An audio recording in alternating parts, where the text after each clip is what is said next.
tutti voi e di ringraziare poi gli organizzatori di questo interessante dibattito per avermi offerto la possibilità di ritornare in Veneto, regione alla quale sono molto legato, per aver iniziato proprio a Rovigo, la città, la mia attività di magistrato operatore penale. Penso che l'idea di organizzare un convegno in materia è la spia della consapevolezza del fatto che l'aggressione al territorio, il consumo di suolo, è un fenomeno ormai che attraversa lo stivale da nord a sud e non costituisce quindi un fenomeno negativo tipico delle regioni meridionali.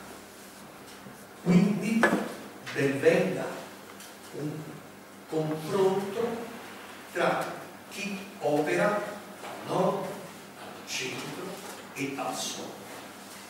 Chi mi ha preceduto ha spiegato benissimo dal punto di vista economico perché vi è un consumo di suolo, perché si preferisce realizzare ex novo costruzioni piuttosto che procedere a un razionale e organico recupero del patrimonio immobiliare preesistente, in buona parte fa scelte quindi da recuperare e rimettere su. Aggiungerei al riguardo una ulteriore considerazione scontata, ma credo che sia opportuno ribadire. È molto più redditizio costruire ex novo che concepire e attuare interventi di recupero edilizio. E allora è chiaro, fin troppo banale, che laddove si prospettano profitti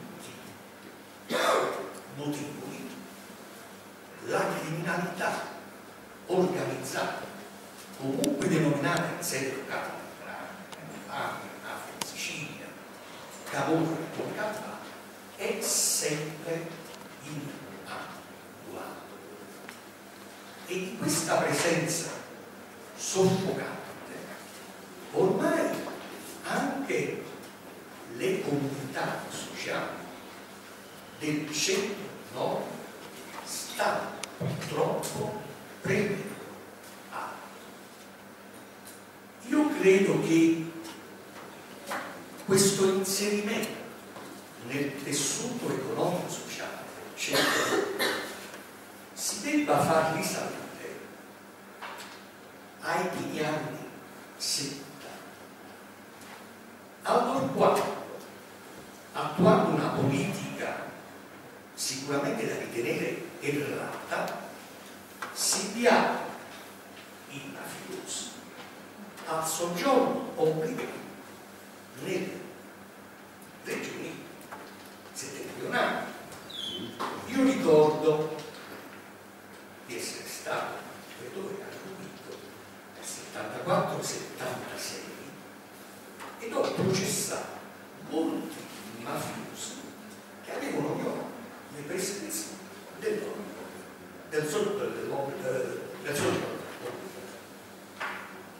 C'è dagli anni 70 ne passata acqua i ponti, vi sono altre modalità di infiltrazione anche in vista di finalità diverse, ma l'obiettivo principe è sempre quello dell'acquisizione del massimo. Certo non può negarsi che ancora oggi, con riferimento soprattutto alla edificazione, vi sono sono delle significative differenze tra Mezzogiorno, l'Italia e il Settentrione. Perché? Perché più spesso la cementificazione delle regioni settentrionali si realizza attraverso l'esistenza di un provvedimento amministrativo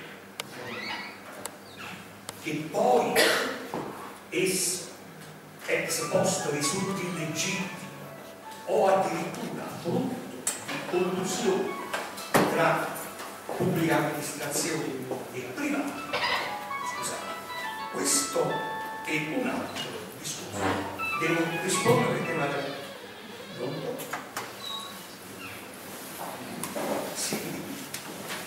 di corruzione, in la qualcosa non si preoccupa più di tanto. Lo devo dire, l'autorità giudiziaria. Perché le misure cautelari personali nei confronti degli autori di questo grave si comprano sulle dita di mano, e tra di esse non vi è mai la custodia inframuraria, ma l'ipotesi più grave, gli arresti domiciliari o l'obbligo di dimorare altrove, non nel luogo dove è stato consumato l'atto. Signore, alla realizzazione della edificazione concorre una pluralità di soggetti, sicché se viene colpito con la misura in questione il manifesto committente della vita, i soci occulti, che purtroppo raramente vengono individuati e colpiti dalla giustizia, continuano. Ricordo quando ero pretore a Napoli di una vicenda che non ha bisogno di commenti. Un giovane ventenne fu arrestato per violazione di civili apposti a un palazzo in piedi di 8 piani nella periferia occidentale di Napoli, piano 1. Lui era appoggiato e la continuava. Potete mai pensare che la realizzazione di un'opera così importante, che richiede calcolo di cemento, quant'altro, sia frutto esclusivo della fantasia di un giovane pregiudicato di 20 anni? È solo di così come pensare alla questione. Quindi c'è un discorso di organizzazione che si preoccupa, come avviene nelle migliori organizzazioni criminali, di assistere durante la cattività storica la famiglia del povero che è andato lì.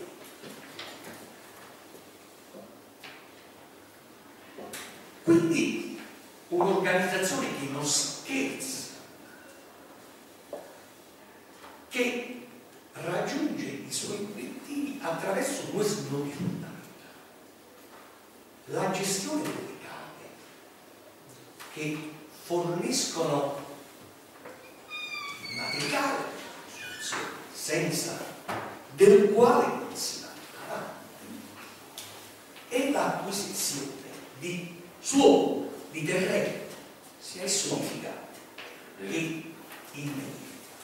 Perché capirete che se non abbiamo il terreno disponibile dove tu studi, e questi snodi vengono gestiti con modalità non proprio ispirate alla terra. Quanti agricoltori sono stati pregati, tra virgolette, di cedere il terreno che da generazioni veniva coltivato? In cambio ho una somma di denaro oppure una unità edilizia del complesso immobiliare che si voleva realizzare. Tecnicamente, perché se questo accordo precede la costruzione illecita, vi è da ipotizzare un concorso nel reato edilizio anche del contadino dell'agricoltore, perché con il cedere il suo, sapendo che si sarebbe costruito, egli non ha fatto altro che agevolare l'attuazione del disegno religioso e quindi rendersi concorrente nei reati in questo. Tutto questo ovviamente viene a galla. Quando viene a galla? Attraverso delle indagini più approfondite che non serve polizia giudiziaria e pubblico ministero intendono portare avanti per un complesso di ragioni culturali. Anche la PG è parte è condizionata da un diffuso atteggiamento sicuramente da questa legge. Lasciamo fare, sono reati bagattellari.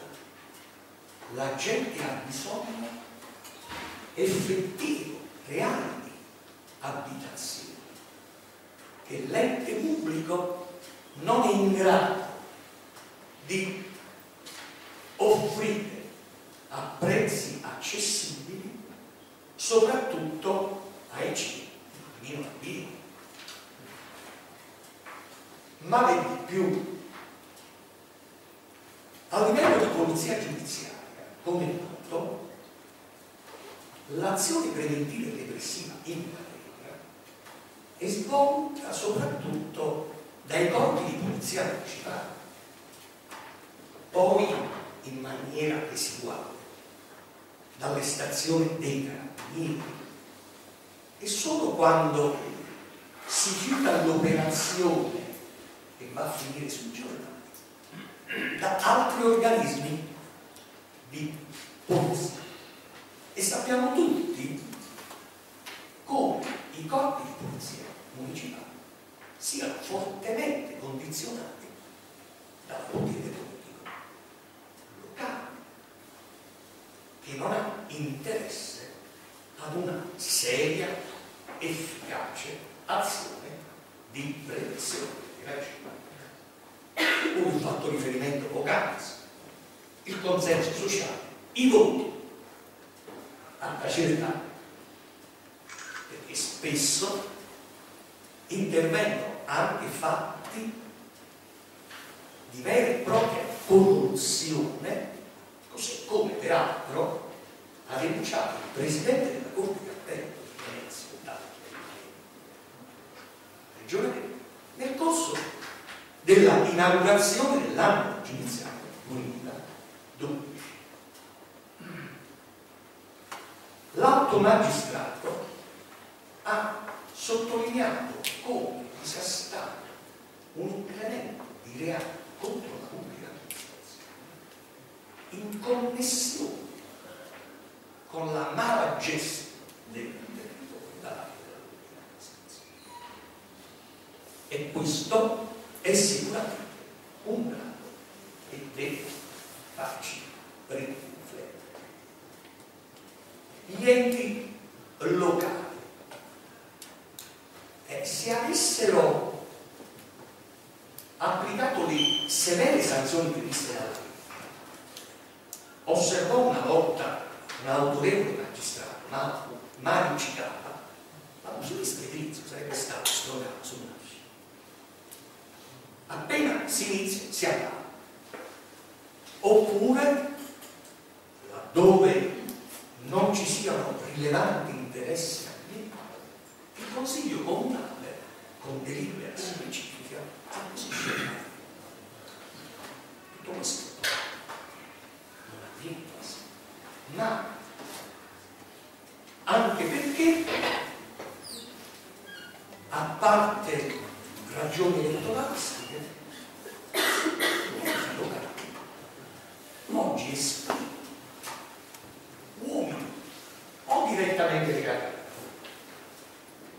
o condizionati da essi. Devo ricordarvi l'altissimo numero di scioglimenti di consigli comunali in Campania